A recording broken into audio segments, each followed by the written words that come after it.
안녕하세요. 조광목입니다. 이번 시간은 리액트 기본 강좌 중에 이제 상태 유지라고 해서 use state라고 하는 훅을 배워보도록 하겠습니다. 우리가 일반적으로 이제 후킹이라고 하는 기법은 어떤 메시지를 가로채는 좀 그런 기법이거든요. 여기서도 이제 함수형 컴포넌트가 생기면서 훅이라고 하는 여러 가지 컴포넌트가 나왔습니다. 클래스 컴포넌트일 때는 여러 가지 메소드들이 제공이 됐습니다. 이를테면 컴포넌트가 붙을 때, 컴포넌트가 떼어질 때, 또는 다른 여러 가지 경우도 있었는데, 이게 함수형 컴포넌트로 바뀌면서 어떤 자동으로 이제 어떤 메시지를 가로채서 여기서 처리할 수 있는 그런 것들이 제공이 됐습니다. 그래서 그런 것들을 훅이라고 하고요. 그 훅이라고 하는 것에서 제일 먼저 배워야 될 부분이 이제 use state라고 하는 부분이 되겠습니다. 먼저 우리는 이제 변수를 만들고 변수를 어떤 값에다가 넣을 수가 있었죠. 스타일에도 넣을 수 있었고 밸류에다도 넣을 수 있습니다. 그래서 여기에다가 제가 const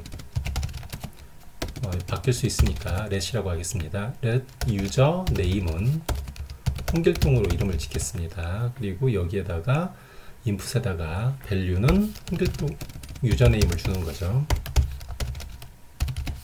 이렇게 줬습니다. 그러면은 홍길동으로 이제 바뀌었죠. 저장을 하면 자동으로 홍길동으로 바뀌었습니다. 그래서 이 변수를 바꾸기 위해서 유저네임을 바꿔주는 거죠. 핸들러 서치에서 우리는 얼럿을 과거에 띄웠었는데 유저네임은 임꺽정으로 바꿨다고 하겠습니다. 그리고 저장을 하면 에러는 안 나죠. 그리고 여기서 버튼을 누르면 우리 예상과는 다르게 홍길동이 임꺽정으로 바뀌지 않습니다.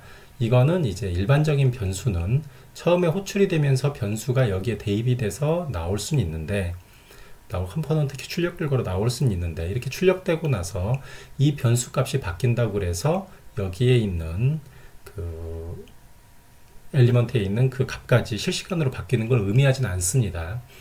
말 그대로 컴포넌트가 호출이 돼서 렌더링이 되면은 글자를 써주겠지만 그렇지 않고 얘만 바꿔서 출력을 하겠다고 하는 것은 일반적인 변수로 처리할 수 있는 부분이 아닙니다. 그래서 유저네임을 이런 식으로 쓰지 않고요. 리액트에서는 state라고 하는 기법을 쓰게 됩니다. 그래서 state를 한번 정의를 해보겠습니다. 얘는 없어지고요. const 유저네임 그리고 set user name이라고 이름을 짓겠습니다. 이거는 use state에서 초기값은 공백입니다. 여러분들이 이제 이 부분이 use state를 정의하는 부분인데 이걸 쓰기 위해서는 라이브러리를 가져와야 됩니다. 메뉴에 로고는 필요 없으니까 지우고요. import react 그 다음에 리액트에 use state를 쓰겠다고 하는 거고요. 이것을 어디서 갖고 오냐면 리액트에서 가져옵니다. use state를 갖고 왔고 여기서 use state를 정의를 했습니다. 그래서 유저네임이 이제 어떤 값이면 여기에서 설정이 되는 거죠. use state에서 이 함수 두 개를 제공을 하는 이유는 이거는 유저네임이라고 하는 것은 사실상은 우리가 관리를 할 때 약간의 변경이 불가능한 변수라고 여러분들이 보시면 됩니다. 이 값은 통으로 바꾸거나 이러기 위해서 이걸 바꾸기 위해서 set 유저네임이라고 하는 걸 제공을 하는 거고요. 앞에 있는 유저네임은 함부로 이렇게 막 변경하거나 이렇게 할 수 있는 게 아닙니다. 그래서 얘를 변경하기 위해서 함수를 제공하게 됩니다. 그래서 항상 use state로 정의할 때 우리가 state의 이름과 그걸 변경할 수 있는 함수를 동시에 정의하게 됩니다. 이렇게 정의하게 돼요. 그래서 보통은 이 이름을 그대로 따라가죠. set 이런 식으로 보통 함수를 정의를 하고 있는 거죠. 그래서 얘를 바꿔보면 유저네임은 이제 사용하듯이 그냥 그대로 쓰면 됩니다. 그럼 얘를 바꾸는 건 얘라고 했죠. 그래서 set 유저네임을 이용해서 함수로 유저네임을 임꺽정으로 바꾸는 거죠. 이렇게 바꾸게 되면 이제 처음에는 이제 값이 없네요. 처음에 홍길동도 없었기 때문에 여기다 홍길동이라고 하면 디폴트명이 됩니다. 홍길동에서 저장을 하면 홍길동이 이제 여기 밸류로 출력이 됐죠. 그리고 이벤트를 이렇게 set 유저네임을 호출을 해보면 임꺽정으로 바뀌게 됩니다. 이것이 이제 기본적인 use state의 사용 방법이 되겠습니다.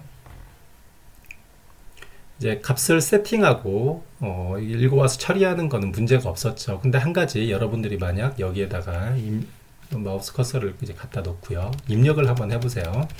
입력을 해보면 입력이 안 됩니다. 왜냐하면 여러분들이 밸류를 바꿨다 하더라도 유저 네임은 여기서 임꺽정으로 이미 바뀌었고 세팅을 안 해주기 때문에 그렇습니다. 그래서 여러분들이 여기에서 F12를 눌러서 콘솔을 한번 열어보면 여기에 뭐라고 글자가 나오죠. 중요한 거는 여러분들이 이 엘리먼트 안에 어떤 값을 할당을 한다고 하면 여기에서 이게 변경될 때마다 스테이트 값을 계속 바꿔줘야 된다라고 하는 부분을 여러분들한테 경고를 해주는 겁니다. 인풋이나 어떤 컴포넌트에 폼 엘리먼트에 여러분들이 어떤 값을 할당하려고 한다고 하면 반드시 체인지 이벤트를 줘야 된다라고 하는 거죠. 그렇지 않으면 얘는 리드 온리 속성에 불과하다, 뭐 이런 내용들이 여기 적혀 있습니다. 그래서 만약 이 말대로 여기서 온 체인지를 하게 되면 온 체인지 이벤트를 주겠습니다.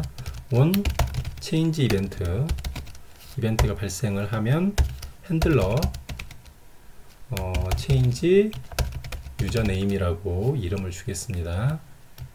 그럼 체인지 유저 네임에서 뭐를 하냐면 const 핸들러 체인지 유저 네임은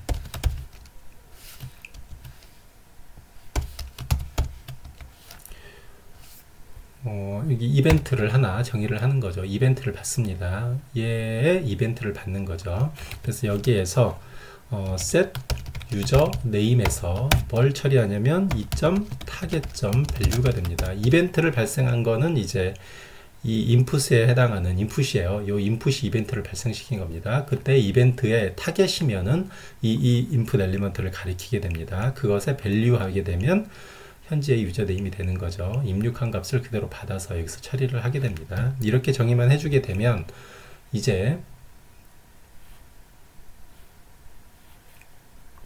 인풋에서 임꺽정 다음에 글자를 입력을 하게 되면 글자가 입력이 먹히죠. 여기는 옛날에 나온 에러라서 그런 거고요. 자, 여기에서 이제 마음대로 이제 글자 입력이 가능해졌습니다. 그래서 이런 식으로 반드시 엘리먼트에 어떤 입력을 가하려고 하면 state라고 하는 useState라는 훅을 이용해서 어떤 변수를 설정하고요. state 이 변수를 이용해서 그대로 사용을 하면 되는 겁니다. 그리고 얘를 바꾸기 위해서는 여기 있는 변경 함수를 이용해서 set username으로 변경 처리를 하면 되는 겁니다. 이상으로 useState의 가장 기본적인 사용 방법을 알아봤습니다. 감사합니다.